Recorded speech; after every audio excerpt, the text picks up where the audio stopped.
মিশরের পিরামিডগুলো পৃথিবীর প্রাচীন সপ্তম আশ্চর্য বস্তুগুলির মধ্যে অন্যতম এবং মিশরীয় সভ্যতার অনন্য স্থাপত্য নিদর্শন। এগুলি প্রধানত ফারাওদের সমাধি হিসেবে নির্মিত হয়েছিল, যা তাদের মৃত্যুর পরবর্তী জীবনের বিশ্বাসের প্রতীক। পিরামিডগুলি চুনাপাথর এবং গ্রানাইট ব্যবহার করে নির্মিত হয় এবং এগুলোর নির্মাণ প্রক্রিয়া আজও রহস্যময়।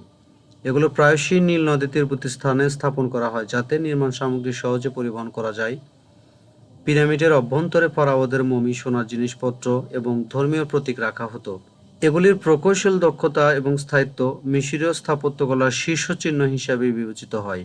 গিজার তিনটি প্রধান পিরামিডগুলোর মধ্যে খুফু, খাফরে এবং মেনকাউরে পিরামিড বিশেষভাবে উল্লেখযোগ্য।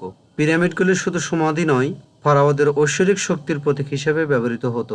পিরামিড মিশরের পর্যটন শিল্পের প্রধান আকর্ষণ এবং প্রাচীন সভ্যতার অন্যতম সাক্ষী।